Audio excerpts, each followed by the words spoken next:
Hey there, Emily Muccianti here, and today we are going to take a deep dive into the Phonics Lesson Library. If you have not seen my sneak peek video that came before this one, that'll kind of introduce you to what we're doing with this particular product, Phonics Lesson Library by 95% Group. Now, I'm also going to let you know there are a number of links down below in the show notes that I am going to reference about some of the earlier things that I did inside of YouTube Shorts and some of these other videos. So make sure that you're checking out what is inside of those show notes because I think that will help. But first, I am Emily Muccianti, and I am here to support our reading intervention teachers as you work so diligently and so hard to improve outcomes for your students in your intervention programs and systems. And so what I want to do today is really take you behind the scenes and dig into some of the components, key elements of our Phonics Lesson Library. But first, please like, subscribe, and share this video. Leave me a comment. I love to connect with you. I've had so many wonderful connections this past week with those of you that are watching, and it just warms my heart. So thank you for that. Okay, so there are a few things that I want to first talk about when an interventionist is looking for a curriculum or a resource. Now, because we tend to be the only one in the position that we are in, isolated lone soldiers, and because we work with a variety of grade levels, a variety of groups, and a variety of needs, one huge thing that absolutely has to be imperative within any resource that we use is the ease of use and prepping for it. We do not have time in intervention to write all of our own lesson plans for every single group. There is just no way that we can do it and be efficient. And the good news is that there are some amazing resources out there that will make that part of our job easier so that we don't actually have to do that. We should be spending time really doing the assessment and the instruction rather than the design of the lesson. Okay, so I want to talk to you just briefly about 4 different things. And I'm going to be looking all over because I have things all over my desk right now. I've got pieces and notes, so please forgive me if I look a little bit sporadic today, but there's just things everywhere. So I want to talk a little bit about the setup and the organization. I want to talk about who is this particular product for? What are the instructional routines and the scheduling of this? And then finally, what progress monitoring tools are available. So those are the things that we're going to talk about. I'm also going to show you some actual pictures or screenshots, captures from a lesson itself so that you can look at that. So there's going to be a little bit of back and forth. Keep that in mind. Okay, so the first thing I want to let you know is I did a series of YouTube shorts this week that showed how I set up my phonics lesson library. When you get your phonics lesson library, it will come in a bag, okay? And these bags are really nifty because they're hooked and you can actually hang them in a curriculum room on a rod, something to that effect, or you can store them into a file cabinet for ease of use and able to share with other people.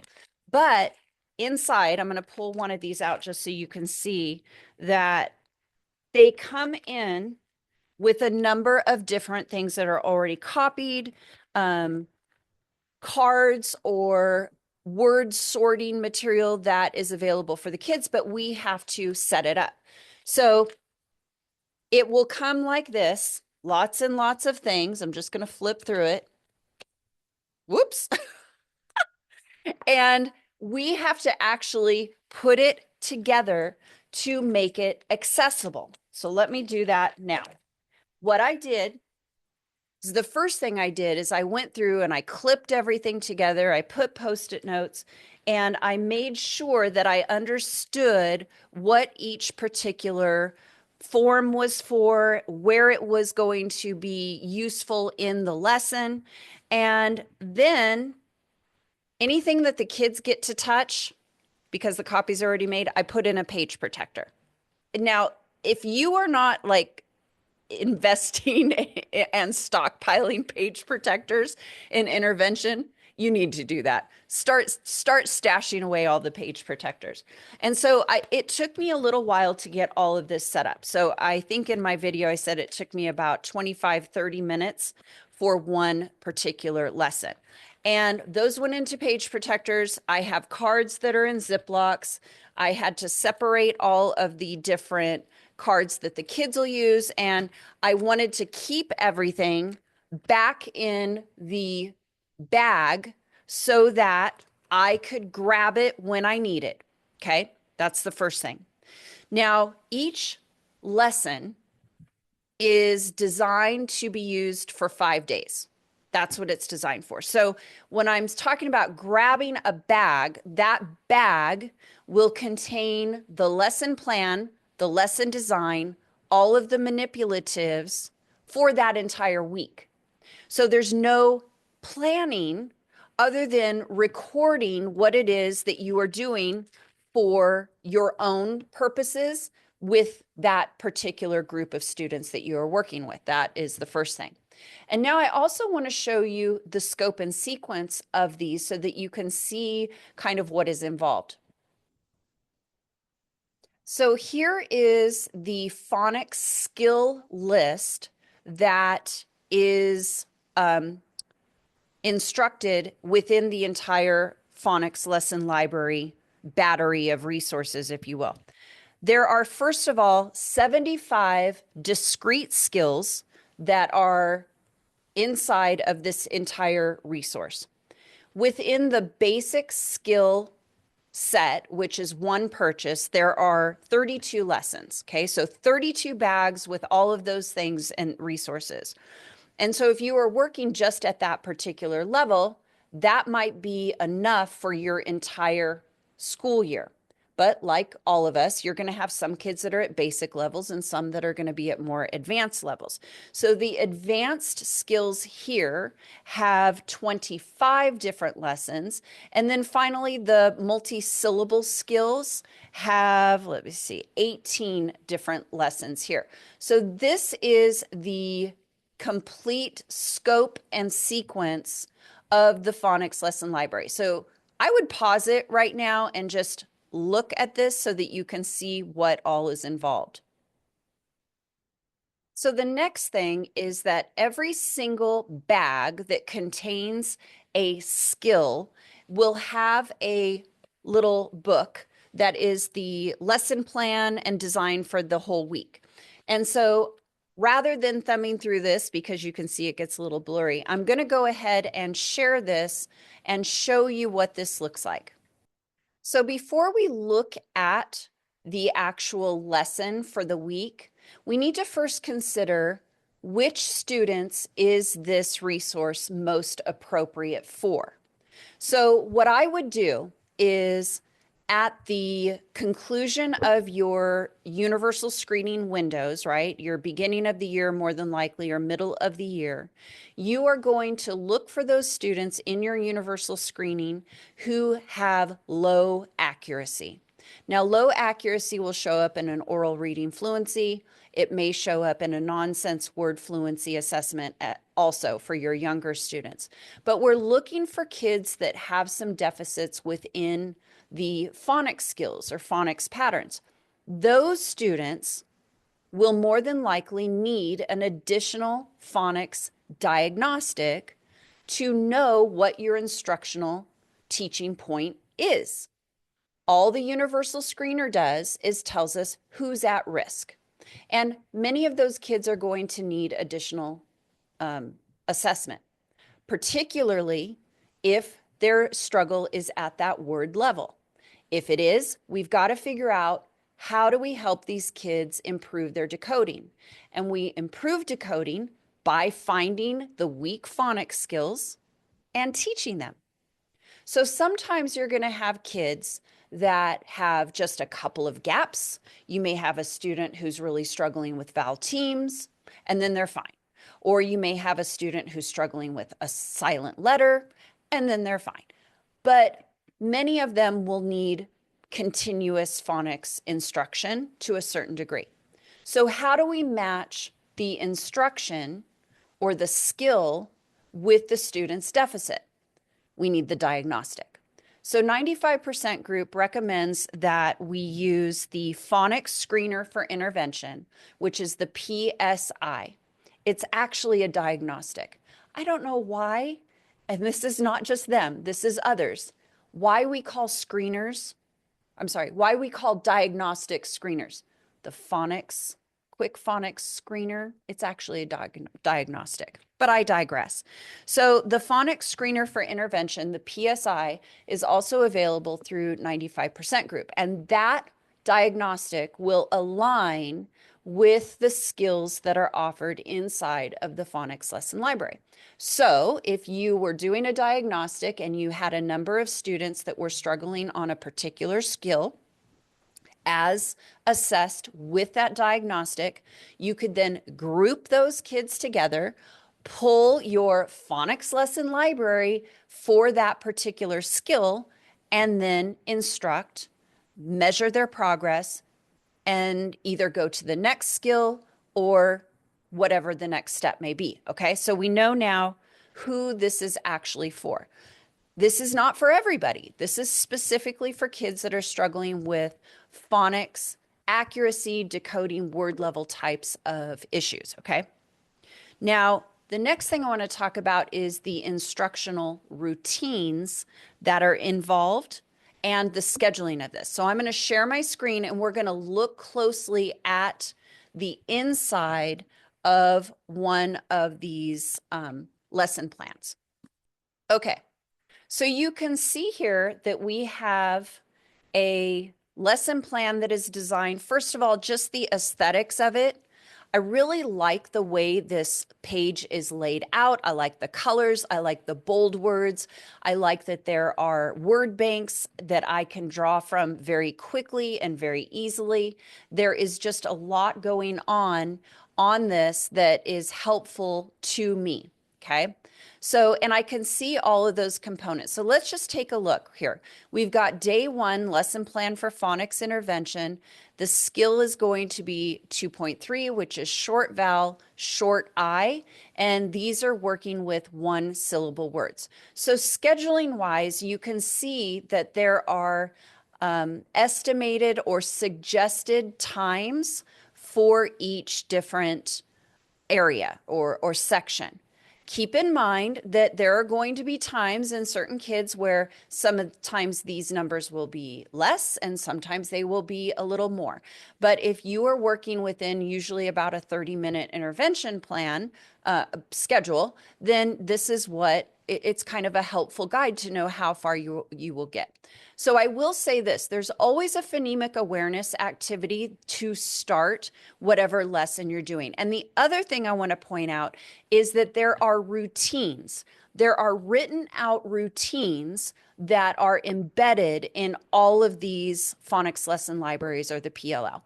And one thing that we know about instructional routines is when we train our kids to use instructional routines, we give them a sense of control in that they know what is coming, there is no guesswork, and they are more likely to jump right in with us. It will take a little bit of training on your part and on your kids' part, but once you really start to utilize these routines, they will run through the PLL program itself.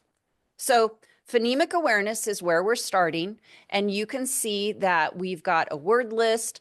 They're going to give us a particular routine or stem that we can talk about, and it might say, like here, we're going to pick a word out of here. Say bit. Finger stretch the sound you hear. B, it. So how many sounds do you hear? Which sound is the first? in the middle, in the last. Talks about goals as well. This is very helpful. Then we have the new concept that we are going to teach. In this case, we are working with the short I. Again, this is going to be a short I lesson. So students are listening in order to distinguish between that short I sound and the other vowel sounds that they hear. Again, you can see those routines. Feel free to pause this at any time so that you can read it. And then I want to point out that the next part is something that is using what we call the phonics, the chip kit. Okay, this is a phonics chip kit. This is a separate kit. And if you have the phonics chip kit, this is something that you can use with this. That's why it's called optional. Now, when I did this in my lab, I did have this with me, and it was a way to demonstrate, like using all those Elkonin boxes, these are sound boxes, where we can show kids the connection between those sounds and spelling patterns. And it says optional because if you don't have that, then you wouldn't use that. The next part is we are looking for particular patterns, and you can see that there are header cards, there are pocket charts. This is where you are going to start demonstrating some of the skills that you are going to use with these students and using really some explicit instruction. And let me pause and say this. Explicit instruction is best instruction when we're talking about kids that are learning new or complex skills. The kids here that are struggling with these phonics patterns are in need of explicit instruction. They didn't get it when they were supposed to get it. We are intervening. We have to make this very concrete and very systematic. And so this lesson, the lesson design throughout all of it, is incredibly explicit. So it will follow that I do, we do, you do model, that gradual release of responsibility, which we have to internalize as good teachers and especially interventionists. So keep in mind that is what you are going to notice here. Then we're moving on to some word reading accuracy, where the teacher is actually modeling the reading of a particular word. So once the teacher has introduced the new skill is modeling the reading of the new words, we can see that we've got some reading, some cards that'll go in that pocket chart so that we can do some practice with our students. But this part here is something I love. It's the transfer to text. So when we are teaching any type of a phonics skill in particular, we usually teach these skills in isolation, right? And they can feel very disjointed. But I love that each day within this particular lesson plan, we are transferring to text. That is the goal. The goal is not to just know how to read short I in isolation. It's in order to read it with actual connected text. And so you can see there is a routine for transferring this. There are student passages that I have put in page protectors, and I would strongly urge you to do as well. And what you will do at first is the students will go through and highlight the skill words that they learned in the passage and then count them. So we're starting there. Then they're only going to read those words. So it's sort of a preview of that decodable text, looking for those words with the, oh, here it is. Looking for those words with the actual patterns that we are noting here. So let's see if I can find a highlighter. I don't want to do that. Let's do this. So we could see we might have our student go through and find them. I know I'm missing some. And then they just practice reading those particular skills. Next. And I believe that's the end of the first day. Here is another passage. This is the, oh, sorry, I kind of got out of order here. So in addition to the copy, the student copied decodable text, no picture. I love that. I think we have kids rely too often on pictures. And then there is also a fluency sheet here that will contain the words that were targeted. These are your targeted words, and then the words in 2 to 3 word phrases. Now, what I don't see in the actual lesson plan is where this comes up. Let me see if it comes up in the next one. Yeah, so I'm not sure if this is something where you get to choose, kind of using your best practices ideas in order to determine if you want to use the words in isolation, the phrases, or the passage. That's a little unclear to me, so keep that in mind. Now, to take you through another lesson, day 1, this is going to be a more of an advanced skill. We have the AI and the AY, but the routines are very, very similar. So once you are comfortable with that and your students are familiar with it, that's going to feel very, very seamless. Again, it's going to take a little bit of time, but one thing that starts to get identified is the syllable types. And I can't recall if that is in the basic one. I think it actually is. We start with those open and closed syllables. We talk about vowel teams, and there are gestures involved for each of these. So it's very routine oriented. It's very hands-on, very manipulative, and always, always transferring back to that connected text, which is really important. And then I'm going to take you through the multisyllabic word. Okay, you can see some of the spelling mapping paper. So here's an example of that third level of skill set. This is from the multisyllable word. So we're looking at skill 10, closed single syllables, day 1. We're building on some nonsense words here, talking about open syllables versus, actually, this is a closed syllable. The fist is their symbol for that. The phonemic awareness in this level is also a little more advanced. We have multisyllabic words. Here we have 2-syllable words for kids to listen to. We still have that chip kit if you have that as an optional use. And then we're looking at how to divide multisyllabic words. And so using that closed syllable, open syllable concept, and then where that syllable division is. And notice that we've got pseudo words here, nonsense words to help with that. And I think that's important, especially for ensuring that our students are actually having some mastery of those earlier foundational phonics skills, and not just relying on any words that they may have already orthographically mapped and know. Here you can see some additional we do. This is some of that practice with the division. We then have some more word reading accuracy with pseudo words. Again, word cards for these students to practice these concepts.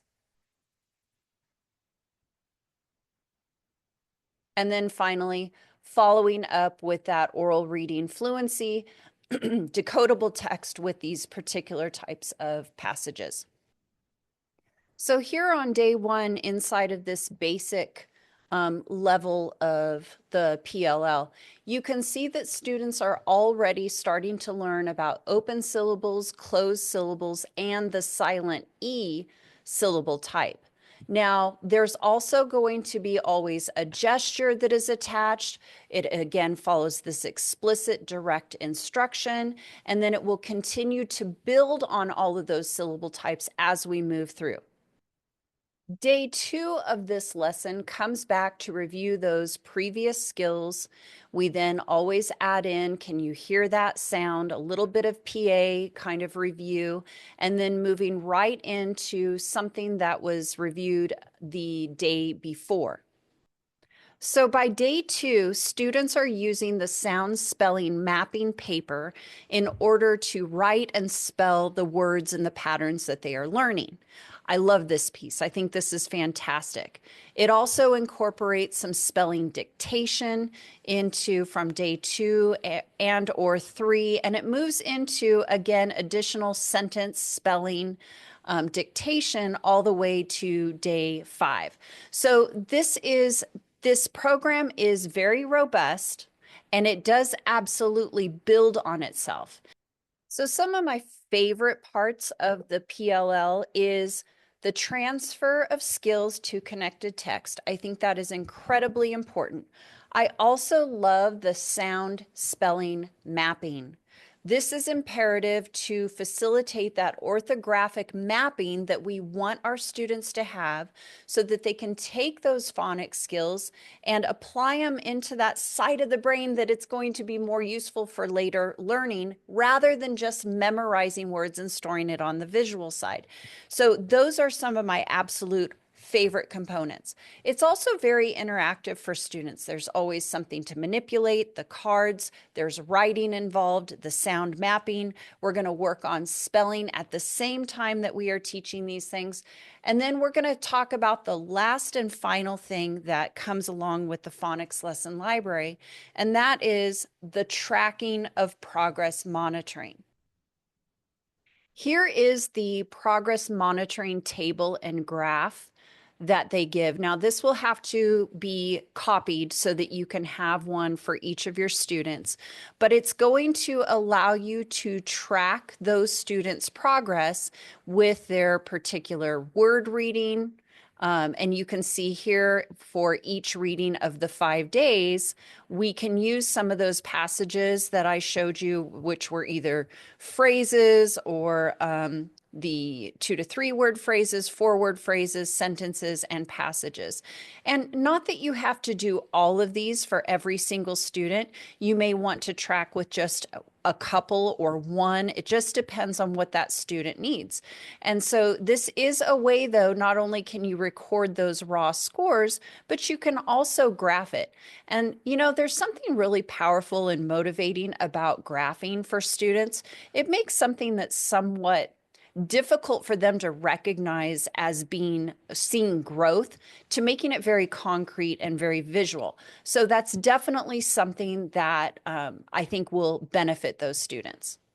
And so that you can actually see and chart their growth based on the word reading, the phrases, the 2 to 3 word phrases, the 4 word phrases, sentences, and passages. And so they can keep track of this and see how they're doing from each additional practice that they get. Now, I don't think this replaces your universal screening / progress monitoring tool that you're using.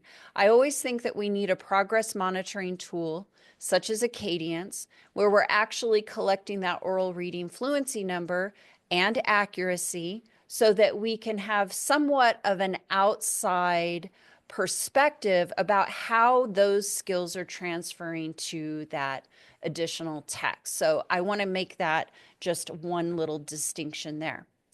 But bottom line is this program has a lot to offer. There are a lot of pieces to it. It is especially useful, I think, if you are working in a reading lab situation where you have multiple adults that are working with students, or your interventions are being handled inside of the classroom. Because what this allows you to do is have a lot of options as far as who is using your resource. You can go and grab it per week, and it goes with that particular adult or facilitator. It's also really handy when you're working with paraprofessionals. This is something that once I trained my paras in how to use this, it gave that explicit, direct instruction, that very hands-on, multisensory approach, and it was easier for me to then delegate some of those skills to those other adults that are working with children. So I really like it for that component as well. If you have students that just have a couple of skill gaps, great way to go and just grab it and go, or you can start from the very beginning and move all the way through. It is very, very explicit. It is going to build on the routines that you have delivered from those previous weeks. So overall, I think it's absolutely something that you should add to your resource library. It's something that I added to my resource library.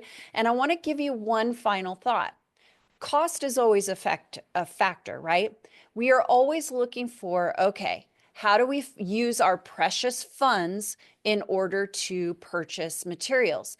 And I want to give you something to think about. Have you ever tried Donors Choose? I have had several projects, several different resources over the years purchased through Donors Choose because there are philanthropic organizations and people that want to help our schools. Some schools, I don't understand why, but some schools don't actually want their teachers applying for Donors Choose. I think that's unfortunate, but if you need to check, I think that if you can get the okay to do it, that's a perfect way to see if you could get one of your phonics lesson libraries purchased. Now, here's the next step that I'm asking of you. I want to know what specific questions you have. What do you want me to look at? What do you need to see so that I can do a follow-up video related to Phonics Lesson Library? I will give you a little bit of a tad bit of a sneak peek. There is a revision coming, and there are some really exciting things in the pipeline. As soon as I know, I will share them with you. But as a resource, the way it stands, I think it's very useful. I think it is, of course, the company is somebody that I've used and trust. So I hope that you will give it a go. I am going to drop a number of links down below for you. They will show you where you can go to their website to check out those things. But please, please, please tell me what it is that you want me to look into so that I can do a follow-up. All right. Thank you for everything you do. I do want to remind you that my intervention course, the Tier 2, Tier 3 strategic plan for your reading intervention framework is available on my website. And we have the Institute for Educational Development that has picked up my course, and I will be presenting for them my content at the end of February and the end of March 2025. Beginning of March, end of February, beginning of March. That is designed for school teams to come in and work with me, collaborate with each other so that we can look at your intervention system. So if you're interested, let me know. I will drop that link down below as well. All right, questions, comments, email me, readingdiva06, set up a calendar Zoom link, go to my Calendly if you'd like to chat with me. As always, I adore hearing from you. So thank you for watching and for commenting. I appreciate you. Thank you for what you do. Bye for now.